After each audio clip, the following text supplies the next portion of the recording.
plano sa Diyos. Ang kamatayon, given na. Ang pagbata, given na. Ang mga kwarta, given na. Ang anang nga ara sa kalibutan, gin-reveal na sang Ginoo. Nga dapat nimo makita at maintindihan. Hindi ka na maintindihan kung wala kita relasyon sa Diyos. Amo na nga mamangkot ka, naamay ang kukuningaw, naamay sakit mo ang kukuningaw. Kung kaintindi ka sa plano sa Diyos at kilala mo ang imo nga Diyos, mahambal ka kay basin sa ako ng mga pinapanggi mo. Amo na nakikuha na ako lawas, ako na nangyayakakon. Kaintindi ka sila. Pero kung hindi ka aware sa plano sa Diyos, basulod lugin ang Diyos. Lord, nga aging amumo ko siya. Ano ang plano sa Diyos? Ano ang pattern? Unagi, verse 29. Ang pattern sa Ginoo, amo ni, ang tanan naging pakitaan niya, gin-reveal niya, amo ni ang plano sa Ginoo. Ibutang niya sa injakto nga lugar. God never mistake sa iyang mga plano. Kung ibutang niya ka sa manggaranon, plano ina sa Diyos. Kung ibutang niya ka sa pigado, plano ina sa Diyos. Kung ibutang niya ka kung sa diin man kamansubo, plano ina sa Diyos. Ang pamangkot nga ating butang kada sa Diyos. Ano ang purpose na ating butang kada sa Diyos? Para ipakita sa Diyos ang iyang kapul sa iyo. Ano lang ginakasimple? You want blessing? Pausar ang iyong kaugalingon sa Diyos. Kaya makita mo ang kinalain sa kabuhi mo sa iba. Ang mga kinahambal na ni Pablo, ang unagin, God called and He predestined to become a likeness of God, of His Son, the Lord Jesus Christ. Ikadua, ang purpose na, i-enable the all. Wala ilang kagibutan sa inakalugar, ibuligan kapag sa Diyos. God will provide. Amo na ang kapamagkot ko, Lord, lagi ko yan. Ako na may sakit. Naama pastor ako. Nagamay na lang ako na mabato. Naama pastor nila ko, pwede lagi ko kaubra sa malending, pwede ko kaubra sa government, naama pastor dito. Gamamagkot ko na yan, namudamo opportunity, naging hatad si Papa sa akin ng applyan, pagtanan din-applyan ko nga. Pero hindi sa wala, gid may nagbato. Napamangkot ko, hindi ko binilog magtutol na mag-ubra ako. Mapastolin ko yan, mapastol ko. Therefore, I conclude, mas puso ka pangamuyok ni Mama kaysa sa ako ng Lord. Handong ni Mama yan nga may pastor sa bata. So, ako pa yan nabuboy, ako pa yan nag-pastor. So, luwan mo sa plano ni Lord. So, ang una ka, don't judge others. Kaya may purpose ang Ginoo sa iya abuy at sa iyo. Nagamon na kinahambal sa Ginoo in verse 29, He enabled the all. Kung ibutang ka na sa Ginoo sa ina na sitwasyon, may plano si Lord na aarak ka na. Hindi ka mamangkot, Lord, lagi butang mo mangkot sa mga hindi kabalo. Kaya ikaw ang nakabalo, tuduan mo sila. Amo na kasimple ang plano ni Lord. Ang problema lang, hindi kaya willing magpatuglog kayo. Ang lain pa, wala kaya kahimpanan kayo. Amo na nga, hindi mo maintindihan ang plano ni Lord. Amo na nga, ang gipredestin sa Ginoo, ang giplasal sa Ginoo, na ina na tao, gina-enable ina sa Ginoo. Na biskanan mo ang magkalatabo, He will stand for the glory of God. Kang ikatatlo, in verse 29, ginambal nila, He become that He might be the firstborn among many brothers. Ano ang pinapunto ni Pablo? nga ikaw ang una-una nga maglain sa ila. Ikaw ang maging symbol nga ikaw ang center nga gibugayan ni Lord nga magsulod sila sa imo. Ang mga maalam nga tao gibusar sa Dios kadibutan sa mga slow learner. Ano ang purpose? Para ang ining nga fast learner tuduan niya ang mga slow learner.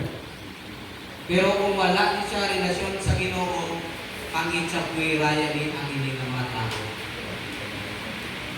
Kaging guba mo ang plano ni Lord. Kaya mo ang dapat natin maintindihan. Verse 30. Last. Ang madira sa Ginoo, verse 30. And those He predestined, He also called. Amuni ang masubo.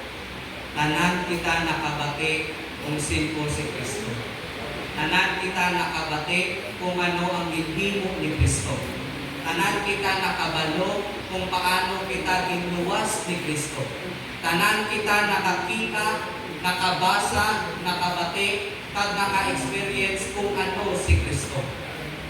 Apang amuni ang masubo. Ginligawan naton si Kristo. Kag mahambal ka sa Ginoo, Lord nga aging bayaan ko. Makabati ka na lang bigya pangamuyo kung harap ka na sa ospital. Pero kung maayo ang imo lawas, di magpangamuyo sa Ginoo, di bugit makita. Amo nang realidad sang tao. Kung lapit na lang siya matigo, dira na siya mapalapit kag matuhod sa Ginoo kag mga sining Lord patawara ako. Ani mo na sang puso bakod ka pa. Amo na ang ni Solomon, remember thy Creator in the days of thy youth. Nga kay kung tigulang ka na, hindi mo na mahimo ang ginaplano ni Lord sa iyo.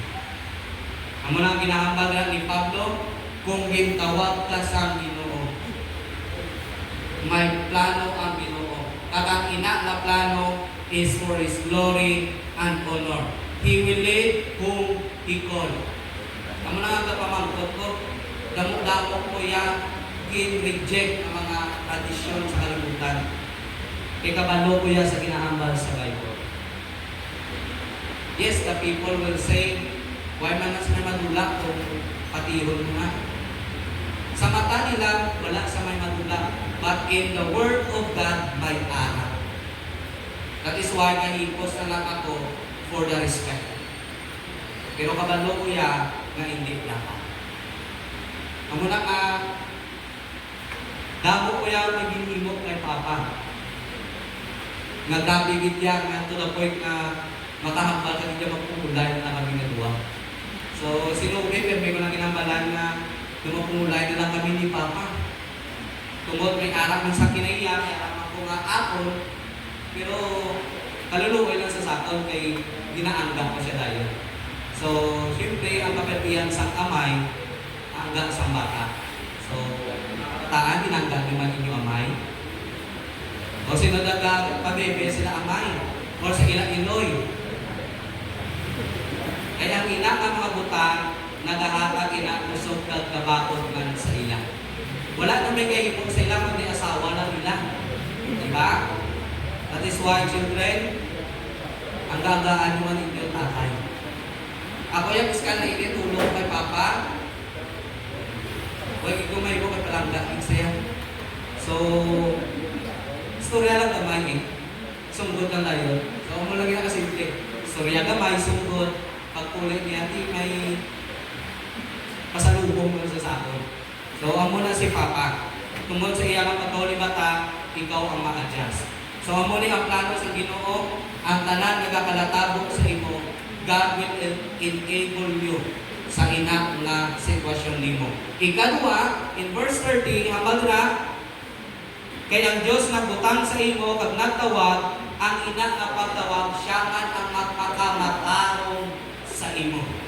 Amo na ginapulbahan sa iban. Lord, kaaging butang ko, sini ka makasasala tao, sa mga kawatan pa. The Lord will enable you to become a blessing.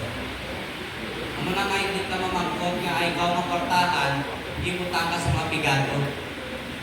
Hindi ka maningalang, kay si Lord may plano sa imo. Kung ikaw yung mag-withdraw sa plano ni Lord, expect ka ang ina na blessing mo.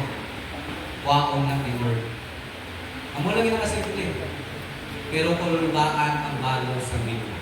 Kagang mo rin dapat natin naintindihan, in verse 30, He also glorified ang pamangkot ang nalipay ang Ginoo sa kabuhi mo. Ang Diyos nga imo kinkilala, kinatuuhan, ang pamangkot, nalipay sa ayhan sa imo. Amo ng pamangkot. Tanan kita yung makasilig, himbaton ko si Jesus. Gasalit ako kay Kristo, ginuwas ako ni Kristo sa Kalbaryo. Ginugasan niya ako sa lahat, gimbayaran niya ako sa lahat, ang pamangkot ko muli. Nalipay ang Diyos sa imo. No one knows kung patiglen ka kaluwas ako. Ako nga tao, hindi makabal kaluwas ka o hindi. Pero ang pamangkot ay ang Diyos nalipay sa iyo. Amo na ang pamangkot na dapat mo pamalandungan. Kung diin ka man subong, ano man ang estado mo subong, ang pamangkot, nalipay ang Diyos sa iyo. Oo or hindi. Amo lang ginaama pabiling ko sa imo, sa ini na event na ginhatag man ni Papa sa ako. Hindi ka ko makahambal kung luwas ka o hindi. Ang ako na mahambal sa imo, nalipay ay ang Diyos sa imo. Kung nalipay ang Diyos, padayon na ang dayawa ang Diyos. Let us pray. Father God in heaven, Lord, salamat gid sa ini nga bugay nga imong inaman sa amon. Kung diin man kami subong Father God, ikaw ang nakakita sa among sitwasyon, ang among pagtuo dira sa imo, kag no one ang makajudge sa ina nga pagtuo.